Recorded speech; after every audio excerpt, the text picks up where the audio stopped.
Indian Prime Minister Narendra Modi, for the first time after unleashing Operation Sindoor on terror outfits in Pakistan, conveyed a bold message declaring that India will never tolerate any nuclear blackmail from Pakistan. Neutralizing a key part of Pakistan's nuclear strategy, Prime Minister Modi articulated a clear stance, stating, quote, "No nuclear blackmail will be tolerated anymore. Terror attacks on India will have to face a befitting reply, and the response will be on our terms," unquote. Amid ongoing speculation regarding mediation between both nuclear-armed neighbors led by the United States, Prime Minister Modi announced in a powerful message, quote, "If there will be talks between India and Pakistan, it will only be on terror and Pakistan-occupied Kashmir. India's stand has been clear. Terror, trade and talks cannot be done together," unquote. Speaking only 2 days after a ceasefire was announced, Prime Minister Modi underlined India's successful strikes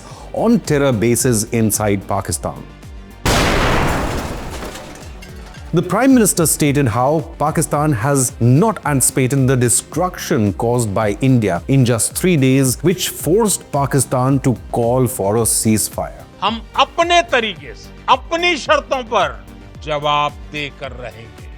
He elaborated, quote, "More than 100 terrorists were killed in these strikes. Many masters of terror who had been conspiring against India had been roaming freely in Pakistan for nearly 3 decades, and India finished them off in one stroke. After this action, clouds of disappointment engulfed Pakistan and became desperate. In this desperation, it took another audacious step. Instead of helping India in its fight against terror, Pakistan attacked India," unquote. Pakistan, on the other hand, refuses to accept that Indian strikes have caused any damage to their military and air bases, but facts suggest otherwise. The sole runway and the Rahim Yar Khan Air Base of Pakistan has been declared non-operational for a week, only 2 days after Indian airstrikes hit this airbase. According to a notice to airmen on NOTAM issued by the Pakistan Civil Aviation Authority on the 10th of May, the runway will be closed due to work in progress and flights will not be operational, without mentioning any further details. The timing of the closure of this important airbase in Pakistan's Punjab province proves the severe damage caused to this airstrip by Indian strikes under Operation Sindoor.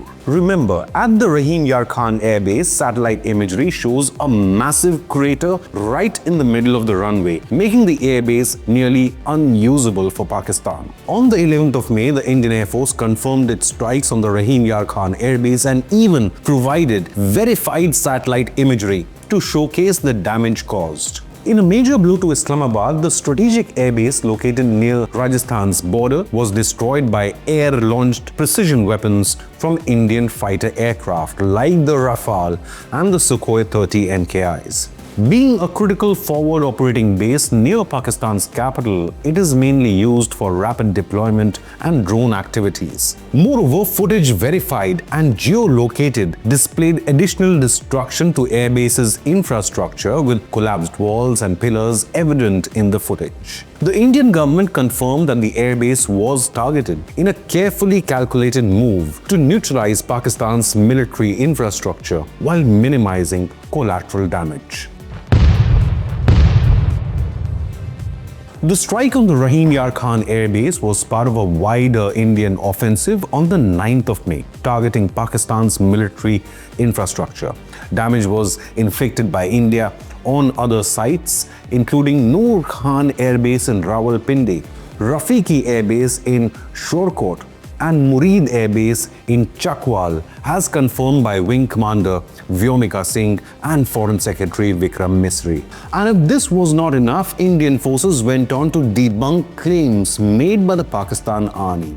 For the first time, India showcased visual evidence of downing a Pakistani fighter jet, calling it the wreckage of a Mirage aircraft deployed by Pakistan during Operation Sindoor. The Indian military showed debris of the plane in a 1-minute 26-second video titled "Destroy the Enemy in the Sky," shared on social media.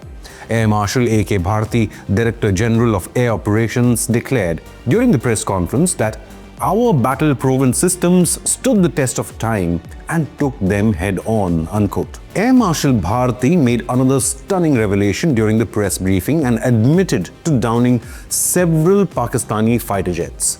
He added, quote, "Their planes were not allowed to fly over our border.